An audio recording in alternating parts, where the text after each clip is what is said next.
And we're up. Hey everyone, this is from Chobo Gosu episode 4 with me, Pughy, and of course my awesome co-host, On. And today's episode is all about Protoss v Zerg, and it's called Beating Them Zergs. Like, one of my more favorite episode names. And yeah, this episode is pretty much going over forge fast expansions from the Protoss side, and things like, your sentry control, especially with force fields, and unit compositions, how to beat the Zerg in certain fights. And that's nothing. We'll cover like mutas as well, because I hate mutas. Perfect. Yeah, and that's one of those questions, and I think I'll bring a couple more as we go into it that I want to ask about. That I know a lot of younger players, a lot of newer players really struggle with and sort of easily get overwhelmed by and don't know how to deal with properly. Yeah, absolutely. And there's a few little extra things that you can do, like get your shield and armor upgrades as opposed to your weapons, because of the splash that mutalisks do. I hate mutalisks; they're just so damn annoying. Right. As a Zerg player, I love them. Yeah, it's one of those things. Whenever I play as a Zerg against a Protoss, it's like, yeah, I'm going mutalisks. I know how much these suck. Yep. So it's always a lot of fun. So, alright, let me get the unit tester up. Perfect. And so if anyone has questions while that's getting set up and we're getting invited to the game, if anyone has questions, go ahead and put them in chat. You can do that throughout the episode, and we'll try and get to you probably in between segments. Yeah, absolutely. It'll be a lot of fun. So yeah, first off, we'll cover sentries, because they're the most crucial part. You always have sentries, you always need good force fields, blah blah blah blah blah blah. And I'll just show you guys a few ways. Like, do you remember that video MC done? Ooh, which one? Neither that's not coming to mind. It was the one where he was, I think it was done by the GSL. And it went one of those like off the record things. It was like it was about like an hour and a half of him talking and giving strategies, and he was showing like good ways to sentries. Yes. Yeah. Yes, I remember that video. I saw that and I knew I had to watch that. I remember that. It was really good. Yeah, and that's a bloody long time ago now. But yeah, man, there's lots of different ways to force fields, lots of different techniques that you need to cover. And let me just turn my sound down, so I always forget to do. So, if you want to make a few roaches, bro. So, talk to me a little bit about, and it's going to sound really obvious, but as a newer player, talk to me about why sentries are so effective against the Zerg army. Yes, alright, so, of course, hopefully you should know, but sentries they're not big damage dealers, they're the spellcasters. They're very important to just turn a fight into your favor, pretty much. And since they have something called force fields, which are like blobs of energy, and nothing nothing apart from the massive units, which are just specific units, can break these. You just get stuck. You can't walk through them. And if they block somewhere, you can't get through that. If you're choked up, they can go down and just squish your units up even more, stop you escaping. And of course, they can stop your opponent's units from even engaging you altogether. And they're also very good for things like retreating. But their main goal is to lower concaves of your opponent and to stop all their units attacking you. So there's obviously a ridiculous amount of different ways where they can be effective, the force fields. And then of course while they're not as important as the force fields, there is the Guardian Shield, which is a big ball of energy, which this stops everything. Every ranged attack takes a hit of -2 damage. So things like these roaches, which do 16 damage, will end up doing 4 damage. A sentry that does 6 damage ends up doing 5. A marine that does 5 ends up doing 3, etc., etc. And then the last one is something called a hallucination, which I will have to research to show you guys. It's this one, and you pretty much can hallucinate any unit you want, near enough, and it's just one of those units. So normally the Phoenix is the most popular, and you normally just scout with these units. So, you know, when you're in a game, you don't know what your opponent's doing. You pop a Phoenix and just fly around, and yeah, Instant scouting. yeah. Very easy. And just to show you that again, so that's a force field.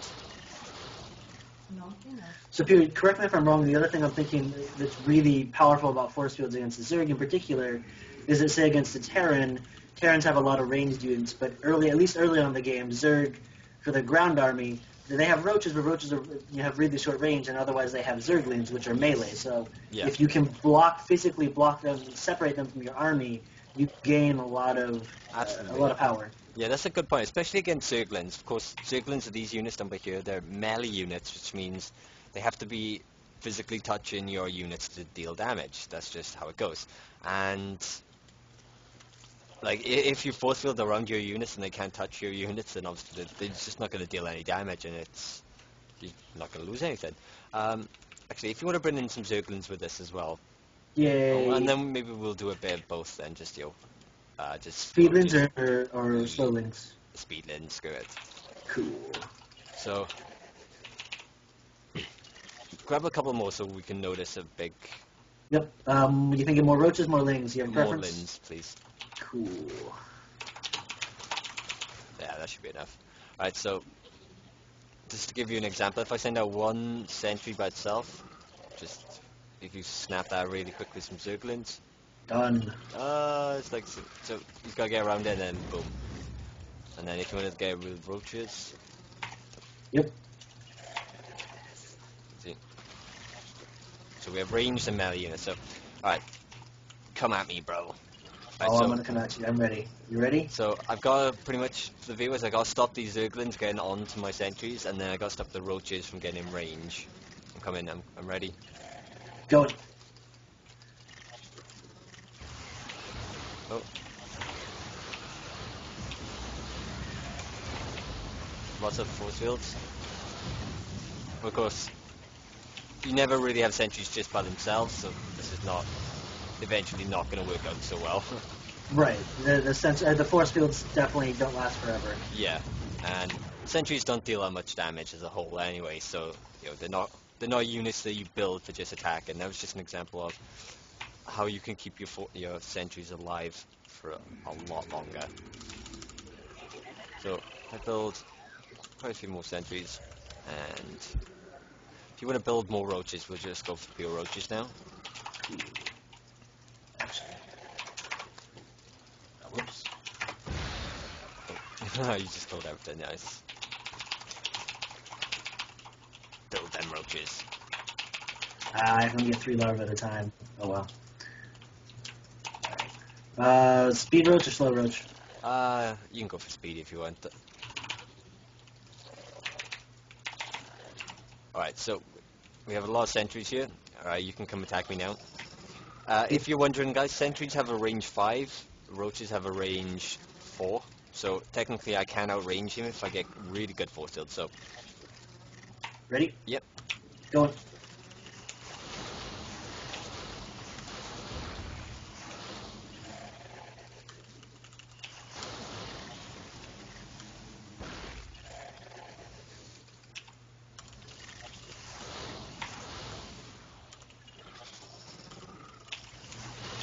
So if you guys are watching this, you're seeing I'm trying to get in range, Yeah. but I just keep walking around, and I can never having real difficulty actually being able to do anything. But eventually I'm going to run out of force field. Right, eventually. Right. But I mean, I think close enough. players can start to imagine that Yeah. you throw a couple stalkers, you're suddenly being able to hit me constantly as I'm trying to get one shot off. Absolutely, and there we are. As I run out force fields, it shows you like pretty much the strength of the sentry is it's the force fields or the guardian shield or the hallucination. It's all about the cast of the spells that it can create, and it's just very important to show that. Okay, now let's have some funkiness, right? I'm gonna build some Colossus just to show you some other emphasis of how powerful Research complete. these can be. So if you want to build just a lot, Roaches? Yeah, roaches. Yeah. There should be bigger emphasis. So one important thing to note with the sentries is if you force field in a circle like that, whatever's in the center will get squished up. So if I just keep force fielding and squishing his units up, they'll just get squished pretty much into one spot. And then if you have things like the classes, which are of course damage, splash, they do a lot of damage over a space. If you put them into a spot where they can attack the squished roaches, they'll actually just annihilate them. Can you just squish your roaches up as much as you can? And then Squished. and then I'm gonna emphasize it even more. They're on.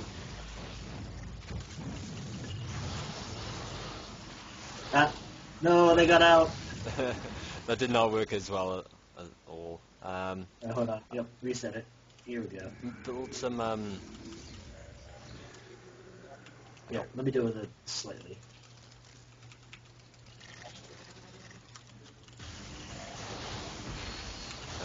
Did not work as well.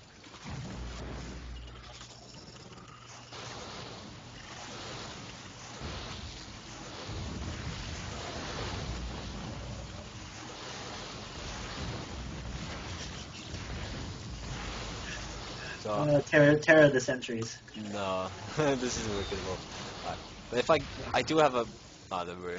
Okay, can you get Zerglings? It should work better with Zerglings. Yep.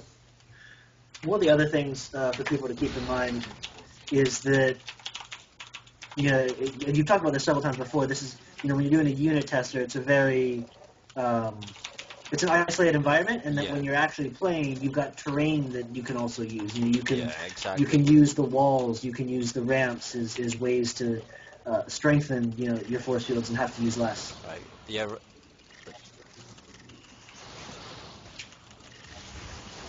So if we move the classes in, we'll see that the classes will just kill like a crap ton of Zerglings in one shot. It's not the easiest thing to see, but he got 18 then. Just with a couple Colossus shots. You run them in.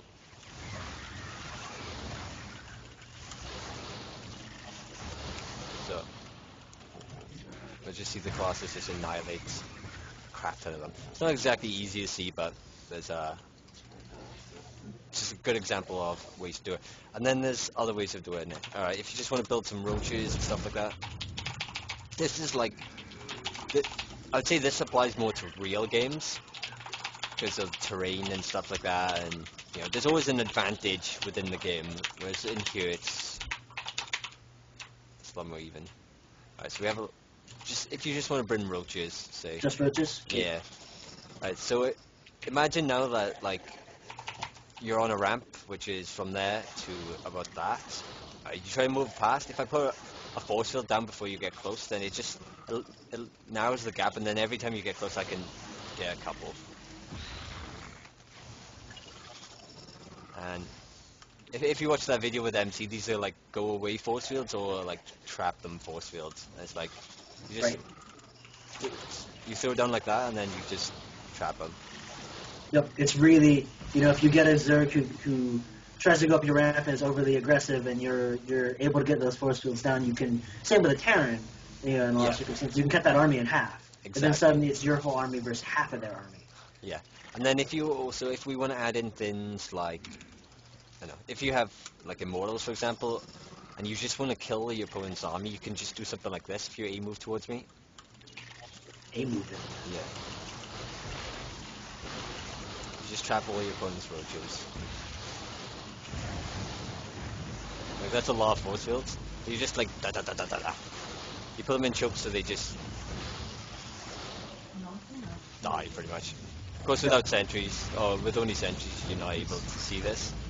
But just throw down a crap ton of force fields so they just get stuck. And things you should always kind of have immortals when you're doing this. Immortal sentry is the one to go. I think that's too many sentries. More roaches? Yes, please. Okay. Well, the other things I everything now. Everything? Sorry, sentries. Zerglings and roaches. And roaches, perfect.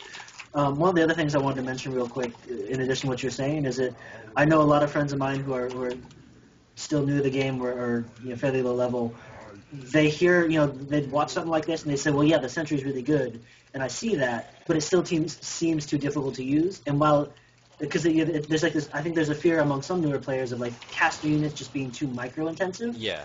But I think what you're really highlighting is the idea that they can be micro-intensive, but if you're going to focus your skills somewhere, if you want to get better, the first place, as a Protoss, in the Zerg, especially in the PvZ, is to really work on making sure you're good with those caster units like the Sentry, because it makes a world of difference. It can win you a game multiple And times. actually, that reminds me of something else.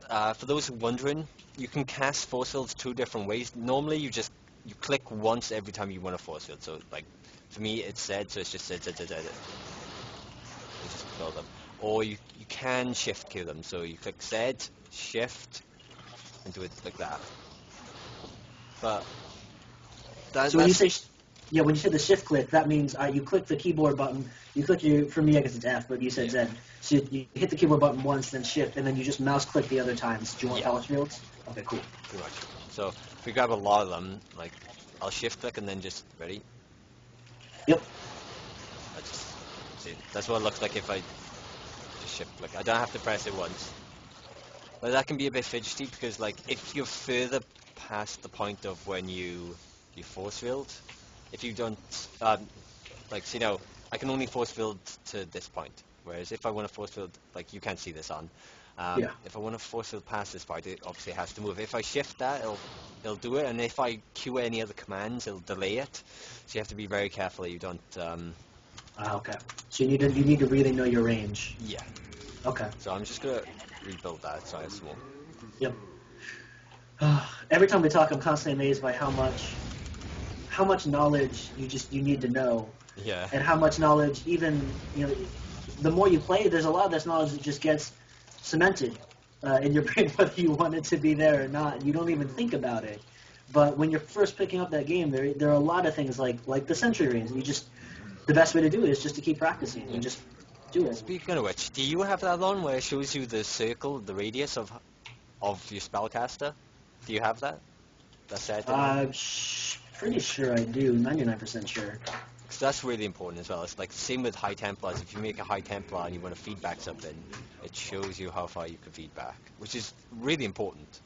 Yes. Really, really important. But yeah, let's have a little fight. So, for those wondering, this, at the moment, it is kind of your standard metagame compositions. It's like, it's a few too many sentries, I will admit, but it's just emphasizing it. And at the moment, it's a lot Sentry Immortal v Roach Zerglin, because it's just what the metagame has evolved into recently.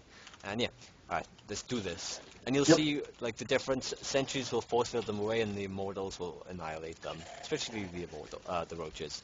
So let's do this, baby. Alright, I'm coming. Come in.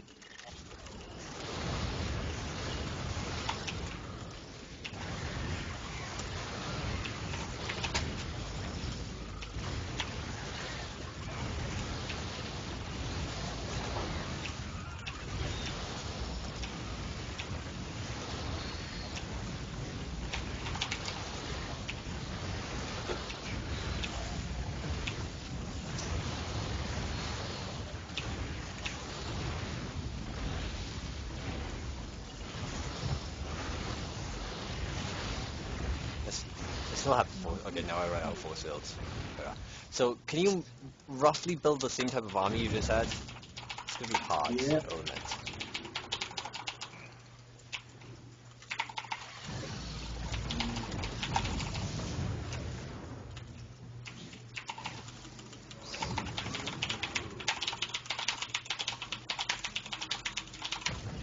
Cool. And I'm just going to show you an example of what happens. Sorry to make you build all that just for a quick moment. Pretty much what happens if I don't force field. With the same army, this is what happens if I don't force field. Just attack me whenever. Attacking. Attack it. I'll put Guardian Shield on, but still, that's not going to... A move.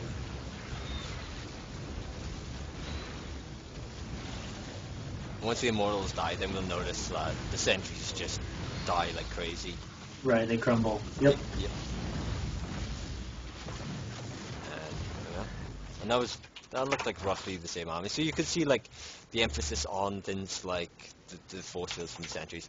I'm not gonna go over every single unit because there's not as many which are important, but I will show you some funky stuff. Do you wanna? Can you build some broodlords? I can build some good Good lords. stuff. And I am going to build Oh. some archons. Oh, are we gonna? Oh Oh. yeah. All right, we can do Alright. that. It's just Gonna quickly, be everyone right. needs to see what a toilet, an archon toilet Oh. looks like. So this is an old phrase that came from a long time ago. Pretty much, you have something called the vortex on the mothership, which is, allows you to put. It's like a vortex. It just sucks in everything. It lasts Yep. 15 seconds. Once units come out, they have a 1.5 second invulnerability where they can't deal damage. But things like the slower broodlords, how many do you have? I have 6. 6. Let's go. Things like the slower broodlords just can't escape in time. And when it's late game, it can be ridiculously hard to deal with broodlords. So what you'll notice people do is they'll just throw down a vortex. The vortex, there it is, and then they'll send in the archons into the vortex. And because the archons do splash to both ground and air, as soon as the vortex finishes, everything comes out, and the broodlords get toileted pretty much, and they just get boomed. Ready? So one of Ah. the things you see there is that the Archons, your army comes out around my army. And so my Yeah. army is all clustered up in the center, so when you have Archons that do that splash damage, 1.5 seconds doesn't really matter when all of my Broodlords or all of my army are stacked on top of each other, and you've got, well, a million Archons, but even, slightly less, like, 5, 6, 7, all doing splash damage on one location, everything just disappears instantly. Yeah, absolutely. Alright, so let's go for some Muralisks. Yes. Alright, so Muralisks are like Protoss's biggest enemy, pretty much. And there's pretty much 3 ways you roughly deal with them. You don't really go for Phoenixes, even though like Phoenixes go for them. Alright, so the main one is you go for Stalkers. You have to have Blink, which is this ability, which allows you to blink them back. And then you start going for your shield upgrades. Actually, that's a... let me just write something down. Mm-hmm. The second question. Yep. As Pew is writing that down, I just want to remind everyone, if you have questions of your own, go ahead and put them in chat, and we will try and get to them. Again, the show itself is geared towards helping newer players get up, but obviously, if they're more experienced players who also have questions they want to ask Pewee, definitely ask. They'll go ahead and write it out. Yeah, absolutely. So yeah, as I was saying, with Muralisks, you may look at them and think like, oh, 9 damage every 1.52, that's not really that much. But the important thing about Muralisks is they do splash damage. And they don't do splash damage like Archons or tanks or, a lot of other units do splash damage. They do splash, and then once their missile hits what they were aiming at, like ricochets come off that and deal damage. And they deal it to 4 units.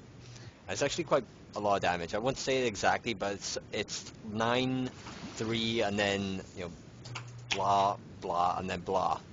So it's a lot of damage being dealt per shot over. If there's a lot of mirrors, they do even more damage. So that's why it's really important that you have your shield upgrades to limit that splash damage. And then of course you want to get a sentry as well because the Guardian shield is ridiculously good. And yeah, there's a few ways that you fight against mirrors. You can go storms, but they're normally pretty hard. And the other is just go straight Archons, because Archons do splash damage as well. And I have to share so much information just to get to the point of what I'm going to. Right, so with Archons, Archons are ridiculously awesome, as we've just seen against the Broodlords. But one thing Mutas do, right, because all the air units will automatically stack when right-clicked, as... Can you show me? Yeah. So they'll all stack, as you see. But stack them. Right-click into the center. No, you got right, yeah. So, Yep. so there's his Muralisks. If they're in this box, which is this box by here, if he clicks within that, they'll stack. Actually, it might be easier for me to just show. Yeah. So here's, if I hit hold key, it'll do that.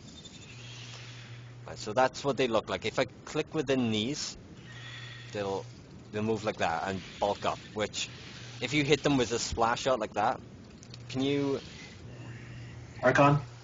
yeah, aim move your or right click to target Oh, an okay. arc. Right click to target an Yep, archon. targeting first Archon. So watch the splash, and then they just get annihilated. And if you could build more mutalisks, because what you're meant to do, see guys, is you don't want them to to stack, because they like if I click here, once they come here, they're gonna fly, and there we are. But if I click on a unit, they're gonna start stacking like that. But what you're meant to do is press hold when you're in position, and they stay in formation. So I'm gonna do the same again over these archons. Hold Yep. position, yeah. So see, it's just a lot less splash damage being dealt. Of course, the mutas still died because archons are ridiculous, but as you can see, the difference is massive.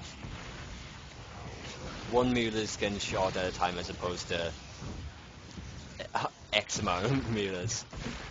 So it's really important that you get these, and then that's why shield upgrades are important as well. And yeah, so I don't really have to talk much about mutas. There's no point really going over a fight, is there, with just blink stalkers. No, I mean, my understanding is it's really just basic blink micro. Pretty much. Um, There are a couple techniques, like you try to, see now you're in a ball. You try to, if you're in a ball like this, you want to blink all these stalkers out in a direction, in a circle motion. That's, in my experience, so that way the mutas stay there, and the splash damage is limited. right. And also, like, you have a big concave, and wherever they try to fly away, you'll have units in that direction, so you can continue picking them off and stuff like that. But yeah, it's really important to deal for mutas, because everybody just, I hate mutas.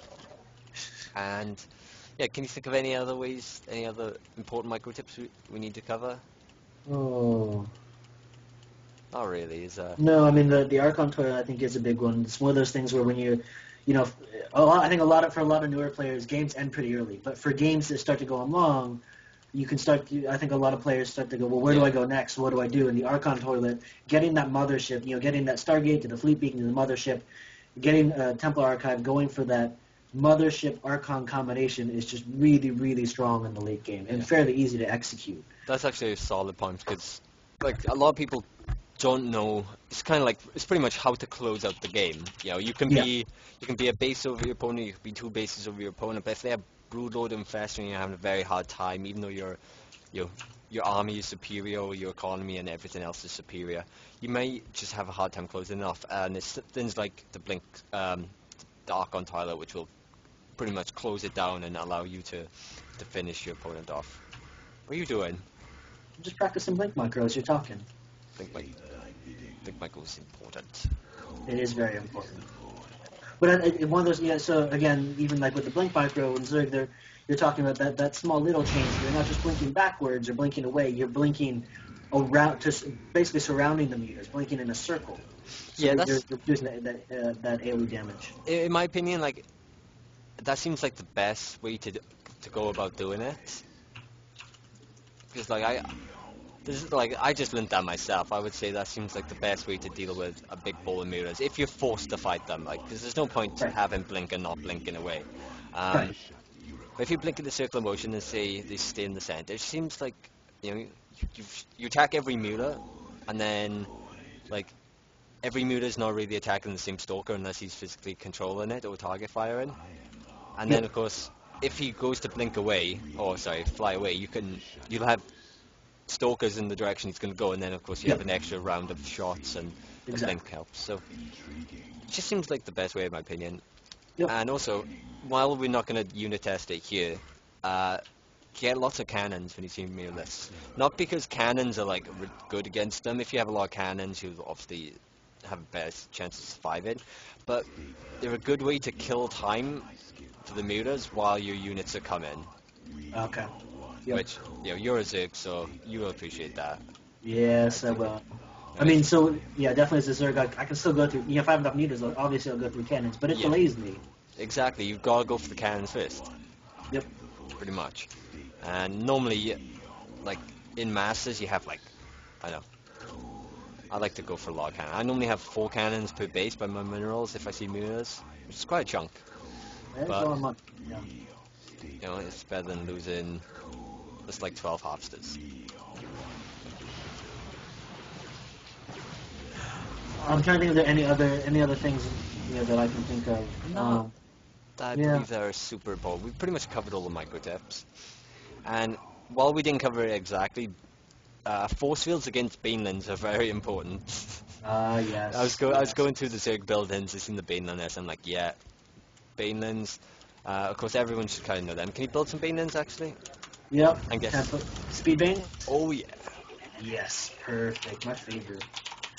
Um, the only thing I was thinking of is that you mentioned earlier, you sort of hinted at it, and that is force fields are great against basically all ground units except massive units. And Yes. the massive unit for the Zerg is the Ultralisk. So when you see Yes. the Ultralisk, you know that your Yeah, force actually. fields are not going to be that effective.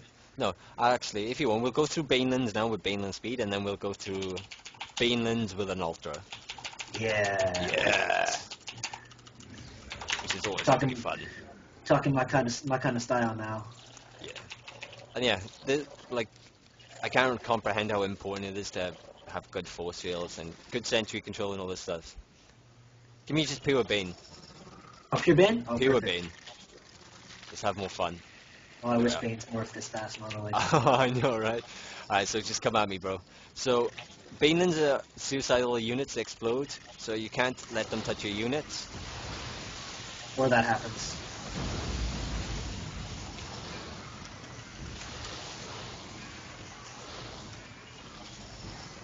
Oh, and even... There we are. And I just about survived. I was having a bit too much fun there. So as we can see, Banelands are really good. And can you do the same now and add in like 2 ultras? Two ultras? Yep. Yeah, just to show everyone the emphasis of force fields being broken down. So yeah, like I said, you can throw a force field down, and only units which are considered massive can break them. And there's only Ultralisks for the Zergs, Thors for the Terran, and then Colossus and Archons for the Protoss. Alright, I'm getting. Alright, just come at me. Cool.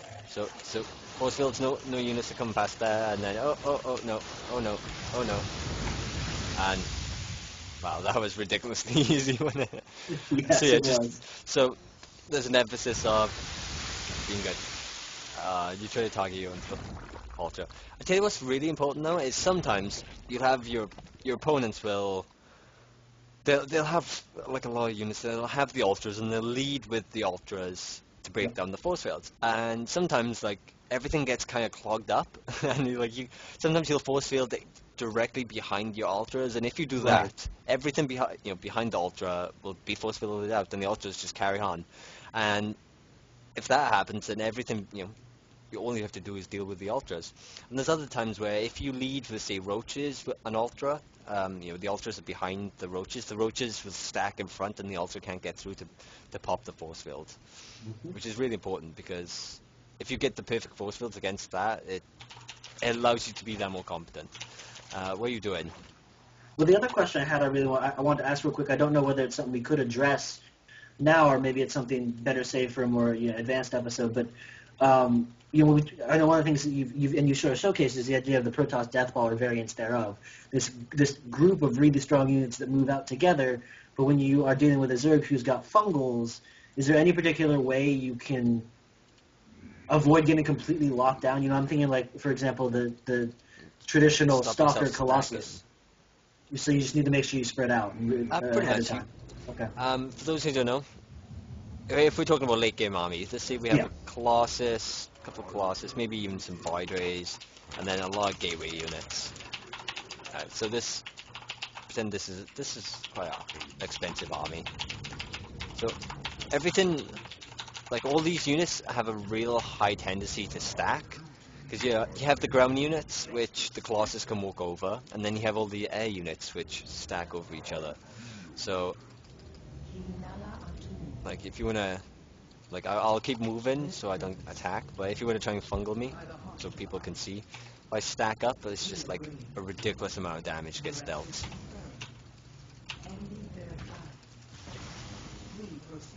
And you know, and once more as I'm moving, yeah, then pull back.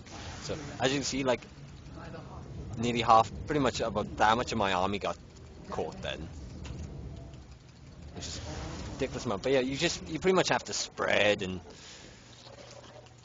just have a spread. Okay, so it's one of those things where you just really need to be conscious about the way you're moving your army. Oh, I just recalled. I didn't mean to do that. Yeah, um, it pretty much just comes down to good control and good army movement because everything, the Protoss army stacks like a boss.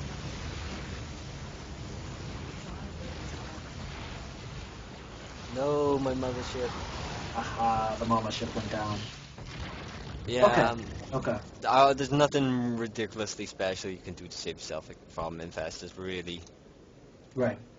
Okay, so it's just you need to be, you can't, if you see infestors in the map, you really are putting yourself at a lot of risk if you just bunch everything up and 1A your army in. Yeah, Okay. absolutely. Yeah, that's probably the better way to say it. Yeah. For those who don't know, when you see 1A, it means attack move. It's when you move in a direction, and if anything attacks you or anything's in range, it'll attack it. But everything does stack that way, as you've seen with the muralisks and all that stuff.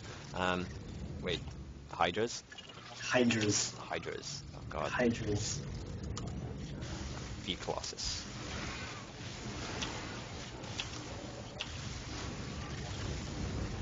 Wahaha. No. And again, one of those things that's happening right now is Huey has such a good understanding of range and of movement speeds that he knows he can use the Colossus superior range to just whittle down the Hydras and just keep moving back and keep the Hydras out of, because Hydras have shorter range, so as long as he's always moving back, it's going to be really hard for me to hit him. Little things like that you start to pick up the more you play. Yeah, absolutely. It's pretty much that's what people call kiting. And that's not legit kiting because they're at the same speed, but with the range upgrade, I can do it a bit more. Um, but yeah, kiting's actually a ridiculously important part of StarCraft. But yeah, that pretty much covers the unit test. So let's just go over some Forge Fest expansions now. Fantastic. Cool. So let me just cover my notes real quickly. Yes, Forge Fest expansion is pretty much the go-to build against Zerg if you're a Protoss, and there's a lot of little things that you have to understand. And yeah, I'm just reading my notes really quickly. Mm-hmm. So, well, Pew's preparing for the next part. Yep. Again, guys, for anyone watching who maybe tuned in a little bit later, if you've got questions, go ahead and ask them. If you have comments, definitely put them our way as well. Pew's setting up to talk now about, we spent the first really half or 2/3 focusing on the unit compositions and micro because that's the most important part. That's the most important, but if you're also sort of just getting into the game or really just getting into Protoss and you want to understand how do I get myself started, how do I set myself out on the right foot, that's where we're going with the Forge Fast Expand. Yeah. That you're really, there are a lot of different ways you can play it, but it also sets you up to play those longer games or, have strong timing pushes, have really strong attacks that hit at very specific times. Absolutely. And Forge Fast Expand is, of course, it's the most done build there is. It's you always do a Forge Fast Expand if you can against a Zerg near enough. There are little variances where some people will go for the Gateway, which is a little riskier, but Forge Fast Expand is just like if you don't know the Forge Fast Expand, like you gotta learn it. You have to. There's absolutely no excuse not to. And yeah, so as we come in the Forge Fast Expand, there's a lot of different ways. Obviously, with maps, like you can't see on, but at the moment I'm in a replay of Yep. Daybreak, and like I'm just gonna go over different maps and show replays because there's no point really going into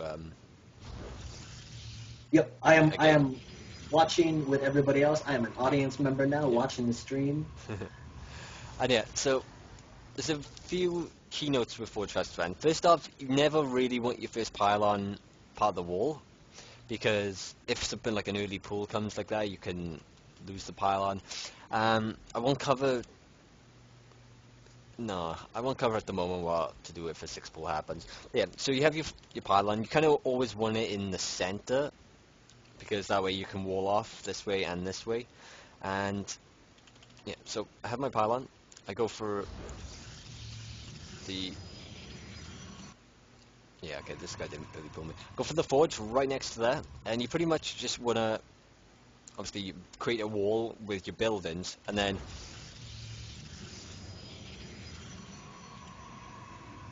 Oh yeah, I can right there. Yeah, he did go for an Alright. early pull. Yeah, I am just spinning out, I think. And yeah, as I continue walling off, I use the pylon to continue my wall, and then I add the cannon. The cannon has to cover everything. This cannon has to cover this. Right? It has to be able to defend your forge, your gateway, any extra buildings you put at the front, because if not, Zerglings will just pick at it and slowly kill it. And to finish off your wall, you're always going to need to create a very nice tight choke. And normally what happens is there's a few different variances. Sometimes you'll see just one gap open. Like you can have a gap. You can't really see it while I'm not playing, but when you're in builder's grid, it comes up with like little boxes, like squares, and that's your build grid, right? And everyone talks within hexes, right? So you always want one hex. If you have one hex right by here, between a building and like the wall surrounding, you're fine. But normally you put it between two buildings, so we can see everything's going on here. At the moment I have this gap, which is large, but I don't have my cybernetics core, which I'll add on by here after my nexus. It's a bit late. And then So Peter, real quick, so a one hex, if someone's trying to get a quick visual representation without the buildings, that's a probe can fit through that, a zealot can fit through that. Like is there other like things you can use to put in between? a stalk, Okay. nearly everything fits through it apart from, I believe, proper massive units and like archons. Okay. So like Okay. Thor and archons, pretty much. The immortal's the same as a stalker. Um, but I was going to go into that because there are other ways you can wall off, and they create smaller gaps, but then stalkers can't get through them, which is... I'll show you that, actually. We're going to the unit tester for the buildings. Fantastic. So, here comes my cybergate, my cybercore, my cybergate, and you can't see it at the moment because the building's not finished, but that right there is one hex. So between the cyber core and the And the pylon is pylon. one single hex. Okay. Yeah. One perfect X. It doesn't look like it until the building finishes because the far point doesn't stick out. But as you can see, if we select both buildings, we can see right by there. It's not, from there to there. It's from there to there. And yeah, put Zealot on hold command, which is of course this button by here, hold or even stop. Hold is what everyone does though. And yeah, it just stands still and stops anything. Like if Zerglings want to try and run in, they'll just run into the Zealot and get chomped up. And yeah, there are a couple of other variances. Like I said, you could move the pylon over by here, and then you have another one hex for there, which is nice. And One other question real quick, and that is, at any point do you ever cut probe production, or are you always, in getting everything out, you always producing probes? near enough, you're always producing probes. The only time you really stop producing probes is when you up your production. You stop like Okay. you don't build like two, three, actually say about 4 harvesters, which is like 2 cycles, and you build your 3 or 4 gateways. Mm-hmm. It's just because the way it works with warp gate, you have to be there's a very fine line. It can be, I can have an extra 4 harvesters and add on my buildings later, but that's once you warp gate. You miss your timing for your warp gate really. It's like, do you remember last week with the timing? You Yeah. could add on.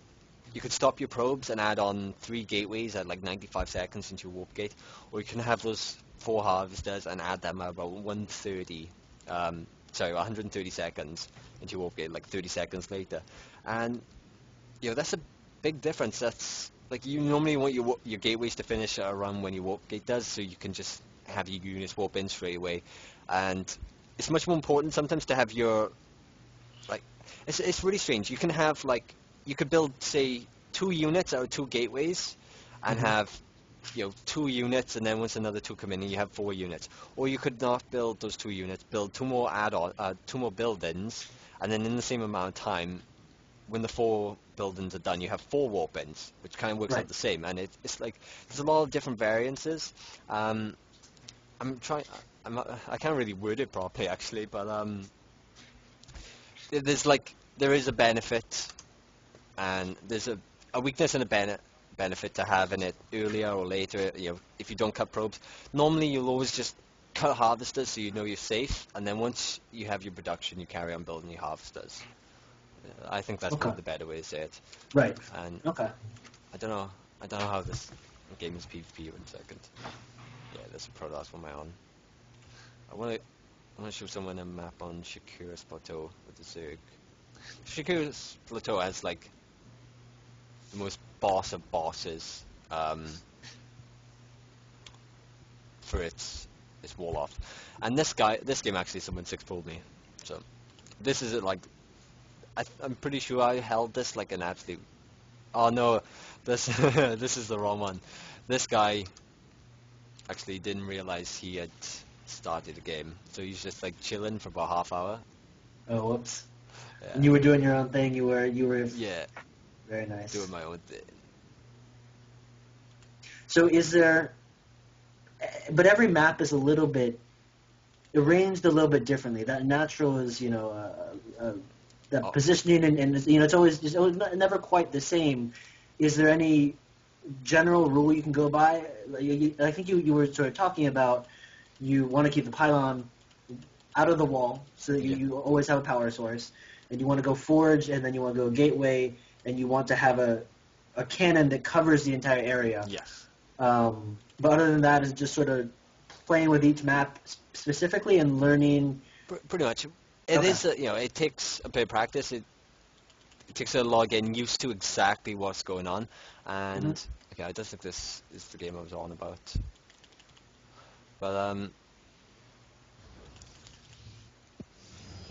oh, okay, this guy's a random, damn it. I can't get any Gosu. Then the whole game changes when he's random. Yeah. Yeah, we won't cover randoms. Let me just... I gotta put them in the correct order so I have... Like, the reason I'm showing Shakira's Plateau is just...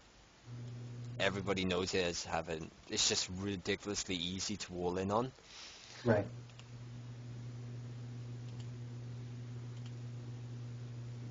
So... I mean, so again, while this is loading up, if anyone has questions, go ahead and put them. For anyone who's coming into the series new and wants to know where we've been, this is the third part of the Protoss focus. We did PvT and then PvP, and so now we're finishing up with PvZ. So if you're interested in one of those other 2 matchups, definitely go check out the VODs because they're there. And it looks like hopefully this is the right one, so we can see how it's done. Yeah. I think this is the one, judging by the time, this is the one where he 6-pulled me, and like I have a really new, awesome way of dealing with them. Well, it's not new, it's just a little bit added onto the previous ones. So yeah, when you wall in on, then you pretty much always put your pylon, like when you go to build a pylon, you obviously have the radius. You put the radius as far as you can from one side, and this is important because the way I do it, I added on an extra pylon by here. So I don't need this pylon to cover that because I'm not putting any buildings there that I don't, I need in radius. So first one goes as far as it can from this edge by here, and then the forge goes by there. And there's normally a few little rules that I follow as well, which are like I always try to create the entrance within the wall as far as I possibly can to the ramp into my main. Okay. And that's simply because if you do it that way, with the cannon placement, you put your opponent where he has to run through the longest possible distance while taking damage from your cannon to get into my main, which of course means that limits the amount of Zerglings that can get into my main, pretty much. So the way I wall off, I create the hole right by here, and then I try to have my cannon right by here. So that way, if he runs in, he's got to run in at this angle and then up. Whereas if I say had it the other way around and the hole by here and the cannon by there, he can just run in and then straight in. Right. It's not a Right. massive difference, but it does make a difference. And then, of course, like I said, you have the forge there. This map only requires a couple buildings, which is your forge, the pylon, and your gateway. And then you have one gap right there for your zealot. But yeah, Okay. I'm paused, that's why. So yeah, this guy goes for a straight up six ball, all in six ball. And like I'm such a greedy boy, I go for I always go Nexus first. So I noticed the six ball, and like I have to make it a bit more funky now. So I put the forge right next to the ramp, so that way I have a little pocket back here, Mhm. which as soon as also I notice the pool, I build a cannon, a pylon in my main. Right. What's important is you don't want to lose your probe suit nexus. You can lose the forge and the pylon. That's much more expendable than your halves does. And when the forge finishes, build a cannon in your mineral line, and it has to be in the right spot. It has to be around by here, so that way it covers one gas and all the minerals. Right. Whereas this one is a little bit out. It may not cover that probe there, or if I put it by here, it definitely wouldn't cover that. And at the same time, I need to have add on buildings. But the way I do it, I put a cannon right by here. So I force my opponent. He has to either deal with the cannon in my main or the cannon at my natural. He can never kill them both. And if he goes for one or the other, he will pretty much lose. And then you continue walling off so he doesn't get to your cannon straight away. I cancel that just to save myself 75 minerals, and I have a little bit of a duel. I lose one half star. But the cannon finishes, and that cannon finishes. And then I keep my forge as well on my front. Right. And then like he's trapped in my base. He can't go after my minerals or my half stars, and he can't take out my wall. And I remember he goes for a massive attack. And then there's a lot of extra things now within StarCraft 2. Like the way I looked at, I was saying before, like playing StarCraft 2, getting play StarCraft 2 is like climbing a ladder. You have to get past one step to move on to the next. Right. Right. Yep. And like this is one of those things. Like I've done this a few times, and then I've noticed, hey, like he'll just build more Zerglings and get speed. And if my cannon's right by here next to the ramp, it's not covering the main ramp. So that means he can just run in this way. He could run around and then come up here and then strip the ramp and take as little damage as possible. Just this cannon. So Right. I build an extra cannon by here to stop them coming in. And you can see, I think it's this one. I go to build a forge or an extra building right there, just before he runs in, and then I'm like, oh no, I'll put it this side. I think it's my gateway, and it just shows you like I've had like how I've evolved on this build, and my opponent also knows that he is really far down. So there's that. So if I put that right there, like I was on about earlier, to force the running distance, it would have been completely different. But I Yep. didn't want it to be. It is easier to pick off there as well, but. So it sounds like one of the things I'm hearing and one of the things that I'm seeing in this is that a player with really strong fundamentals, like I think it's something that you keep coming back to, is the idea of really getting the basics down. If you have the forge fast expand down, you can do it in your sleep. Yeah. And because you know it so well, and you know how to, what it's supposed to do, and you also have have a good understanding of the Zerg race, having played so much, you know how to adapt your forge fast expand to react to just extreme cheats. Yeah. So you're still safe, you are still alive, and you come out ahead. Yeah, I lose like one halfster, I think. No, I lost two, which is I can't remember Not the second bad. one. No, not Yeah. bad at all. Not And bad at all. and then he like builds all those Zerglings, goes in for the kill, and he doesn't get my cannon, so I just easy peasy. And yeah, like you were saying before, like you can look at all my Shakur's Plateau games, and my wall, without a doubt, is in say the last 50 games is identical. It's Right. always the same. Like I said, the forge goes by there, the pylon goes right by there as far as it possibly can. The cannon will go by there, the gateway goes right by there. Then you have another pylon which goes right by there, and then you have a one hex by there where you put your zealot. Yep. And that's always it. Like fair enough, it changes slightly on Daybreak Hmm. because Daybreak has quite a large ramp, so you're allowed a bit of adjustable room. But with this is like this is the map you want if you want to Forge Fast Expand. This is the map that's actually think about it. This is one of the oldest maps going now, isn't it? Yeah. This Yeah. is actually such an old school map. Even there are different variances in the maps, but this one is such an old school map. So, Pew, the other thing I want to ask real quick Yeah. is going off of the idea of Shakuris, you're saying that the Forge Fast Plan with Daybreak, the configuration changes a little, but it's still the same within Daybreak. You still every single game in Daybreak, if you're Forge Fast expanding, it looks the exact same, doesn't it? That particular enough. configuration. Pretty Yeah. much. Okay. And the same goes, there are a lot of maps where there's slight differences because some maps require like 3 buildings, where Mhm. Daybreak is one of those. It needs your forge, your gateway, your pylon, and your cybernetics core. Whereas for Shakuris, you don't need your cybernetics core. Or, Right. if we go into Cloud Kingdom now, we don't need the cybernetics core in the wall. It's only your forge, your gateway, and your pylon. Hmm. I'm listening to this and I'm going back to something you talked about earlier. I think in the first show and definitely the second and the third, you're this other idea of consistency. I think a lot of players are like, "Oh, I want to try everything and anything, and I want to always be switching up." But if you want to improve, I mean, and that's fine if you want to have fun. But if you want to improve, the best way you're talking about having that exact same build, that exact same configuration on Chakuris is consistency. Yeah. Is doing the same thing over and over again so you get more comfortable with it, so it becomes second nature, which frees you up to do all these other things that you're able to do.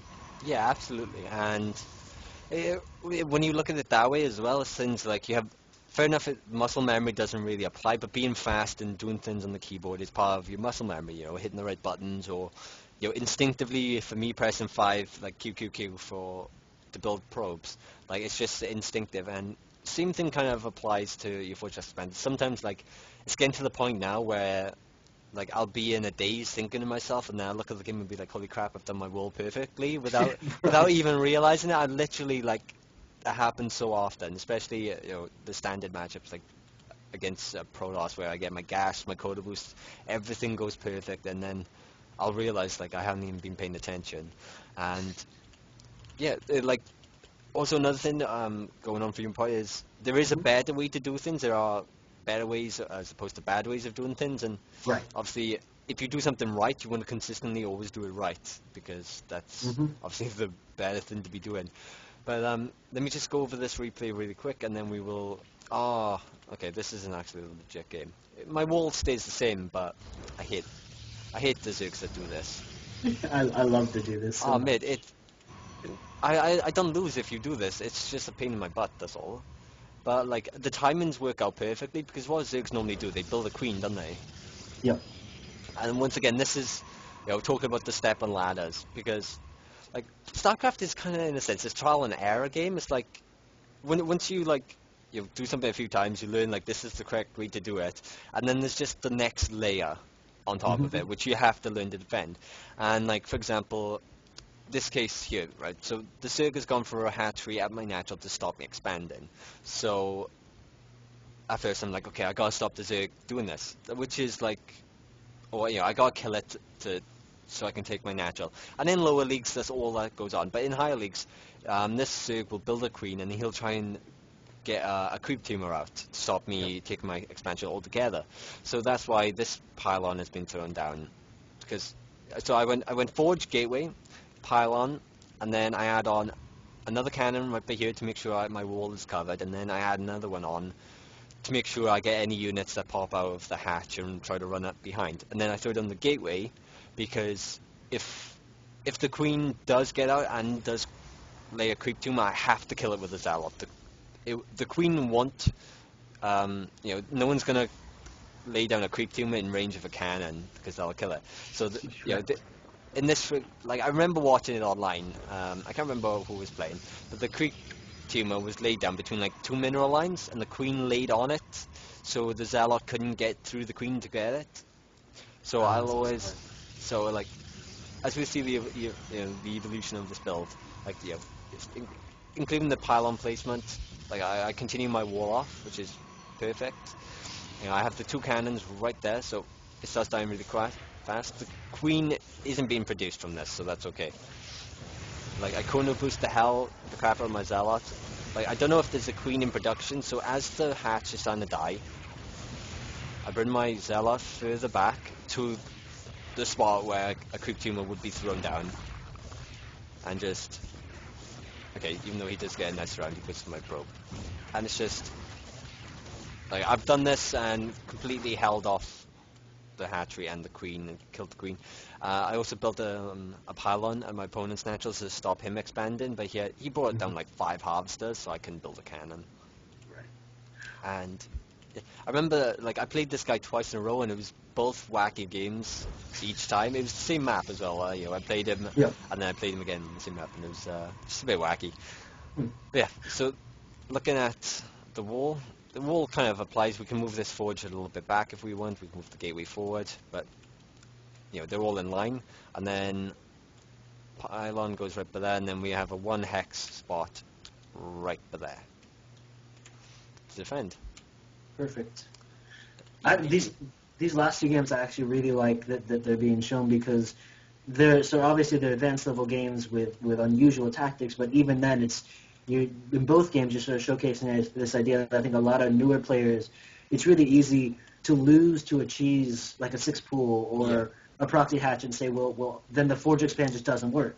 To make this jump in this leap in conclusion that it failed this time, or it failed the last couple times I've tried to do a forge fast expand, I need to play more defensive. But what you're showing is that you can take these builds, you can take the forge fast expand, you can make it work just by tweaking builds in slightly different ways, so that if you play with things and you test things, you can survive a lot of things you wouldn't think you could. That's a good point. That's a very good point. It shows like how you may think your options are limited if you do something like this, but you just have to add this on or change it here or do that. And every game I have the idea that I want to go Nexus first, which is really greedy. Like, that means I want my my Nexus before my Forge, and I go with that goal, and I can hold 6 pools. I can hold these proxy hatches and stuff in my main and my natural and.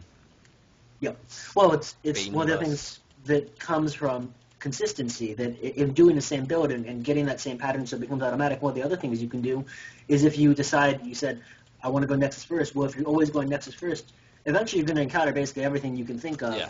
And as you start encountering it, you start to, if you decide I want to go Nexus first, you're going to say, well, I lost to a 6 pool. How do I defend against a 6 pool then? And so the other thing that I wanted to reference really quick is that you brought this up in the very first show, first or second, talking about all the resources available, and that if a newer player is listening and comes up, is trying this Forge Fast Expand, is hearing, well, it's supposed to be possible to defend against 6 pool, but they can't do it and they're having trouble. There are resources like the Reddit, a lot of Reddit threads, TL, where you can go to the community or even channels in game and say, I'm having trouble doing X against X. How do I defend it, or how do I keep myself alive? So you don't always have to do everything by yourself. You can use the community to further your own knowledge, and I mean that's part of what the show is about, is sort of bringing that knowledge together and presenting it. Absolutely, and yeah, there's so many resources, there's so many people who are just willing to play this game, talk to you. Just it's really important in my opinion to get a community, because having like those friendships of people you can talk to really just adds another layer onto the love that you can build for this game, which is what like I know a lot of people that I've made friends with over the last couple of year and a half from the UK scene, and they're awesome. Like going to events is amazing because of that. But yeah, it is past 10 o'clock, so we are going to wrap up this episode. So as everybody knows, every week we ask you 2 questions based on the episode that we've gone over. So this week they're mainly Zerg related episode questions. So alright, first one is, what's the speed of a roach with speed on creep? That's a pretty simple one, I must say. And then what's Muta's splash damage? So I want a full, like, the first is 9, and then it's X, and then X, and then X, then X. And I just want to know that, because not many people realize that the mirrors do so much damage through splash. That's why, like, sometimes you'd be looking at your mineral line, and then mirrors fly in, and then it's gone instantly. It's because of the splash damage that really kills them. So yeah, guys, is there any shoutouts you want to do or anything you want to say on? No, I mean, I think I think you're probably just gonna cover it. I mean, BenQ obviously has just been really great for getting this project up again, and obviously thank you to both you and Banks. It's really a pleasure to be on the show. I definitely don't have the experience, but it's just really insightful for me to sort of be able to talk through with you and come to an understanding about if you're approaching that game for the very first time, how do you get yourself off the ground and how do you start building that knowledge that someone like yourself just seems to have at the tip of their fingers all the time? Definitely. There we are, guys. So that is the end of that. Make sure, are you doing a show on Tuesday now? We are doing a show on Tuesday. The show right now, the Gimbal and Arden show, is moving to a YouTube-only format, so we're doing just pre-recorded. We are looking to talk with both Jorasar and Icicle. They both expressed interest. We're just trying to lock down the time. So we'll be talking with two Jorasars in the UK right now, but two casters. One of them, Jorasar, is obviously more well-known, and Icicle is sort of coming up. So we're going to talk to them about their StarCraft careers, StarCraft casting careers. So it should be good. Awesome. So, I should change the screen while we're talking. So yeah, guys, definitely check that out. And on to some epic invis, and then make sure you follow us on Twitter. Big shout out to, of course, the sponsors, which are for this show. It is BenQ. They make some incredibly awesome, high-quality products, including monitors, like the one I'm using right now, which I love, and they're really awesome. So go check them out, guys, at BenQ.com or BenQ on Facebook and Twitter. And that's it for today, guys. See you next.